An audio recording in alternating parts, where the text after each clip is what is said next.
అబ్బబ్బబ్బబ్బబ్బా! వీళ్ళు జనమా లేకుంటే పుట్టబయలు బయటికొచ్చిన సీమలా? వందలు గాదు, వెయ్యిలు గాదు, లచ్చలలున్నారు గదా జనాలు.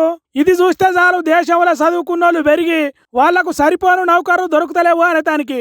అప్పుడెప్పుడో మోడీ సారు మొదటిసారి ప్రధానమంత్రి కాకముందు ఏడాదికి 1,00,00,000 నౌకర్లు ఇస్తాం, తర్వాత కొన్ని రోజులలోనే దేశంలో నిరుద్యోగం ఉండదు అని చెప్పిండు, సీటెక్కిండు. కానీ ఇప్పుడు చూడు ఎట్లున్నదో. సమ్మక్క సారక్క జాతర జరిగినట్టు వచ్చిండ్రు నౌకర్ల కోసం చదువుకున్న పిల్లగాళ్ళు. హైదరాబాద్ లో ఉన్న జేఎన్టీ కాలేజ్ వాళ్ళు ఎంపీ ఈటల రాజేందర్ తోని రిబ్బెన కత్తిరించి సురువు చేయించారట ఈ జాబ్ మేళను. ఈ జాబ్ మేళకు 90 ప్రైవేటు కంపెనీలు వస్తున్నాయని తెలుసుడుతోని సర్టిఫికెట్లు చేతిలో పట్టుకొని గింత మంది ఆశ కొద్దొచ్చిండ్రు.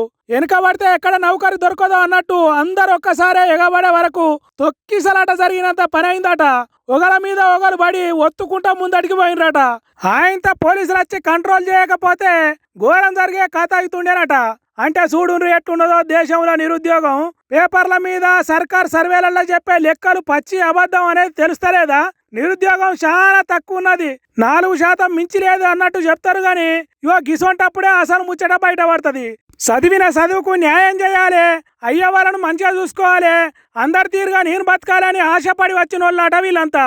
మరి ఇంతమందిలో ఎవరకు నౌకర్లు వచ్చినాయో ఏమో గాని రానోళ్ళు మళ్ళా ఇంటి దారి పట్టాల్సిందేనట. మరి వాళ్ళకెట్లా కడుపు నిండుతుంది?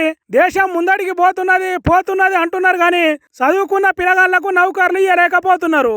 ఏందో ఏమో గాని ఈ నిరుద్యోగం దేశాన్ని ఇడిచేటట్టు లేదు, అది పోయేటట్టు చేసేటోళ్ళు లేరు అని అంటున్నారు మన దేశం ముచ్చట్టు తెలిసినోళ్ళు.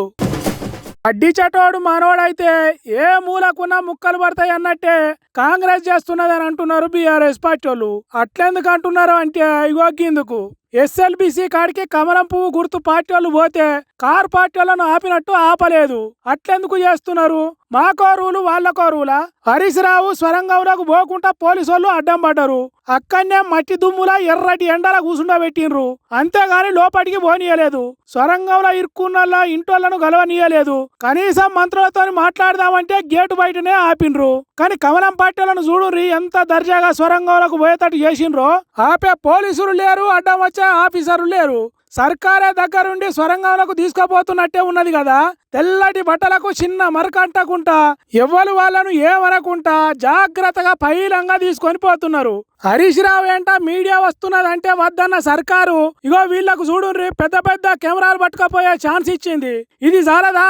కాంగ్రెస్ పార్టీ కమలం పార్టీ రెండు ఒకటే అని రెండు పార్టీలు కలిసి తెలంగాణ జనాన్ని తప్పుదోవ పట్టిస్తున్న సంగతి తెలుస్తలేదా?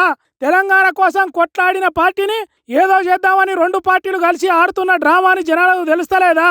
ఇంత పక్షపాతమా, ఇంత అన్యాయమా అని అంటున్నారు బీఆర్ఎస్ పార్టీ వాళ్ళు.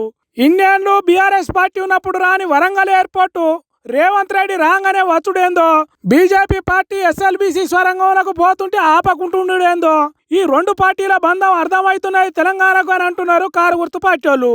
ఎవరది ఏ బంధమో మనకు తెలియదు కానీ ఎస్ఎల్బిసి స్వరంగంలో చిక్కుకున్న జాడ కొద్ది గంటలలో తెలుస్తుంది అంటున్నది సర్కారు. చూడాలి మరి ఏమవుతుందో.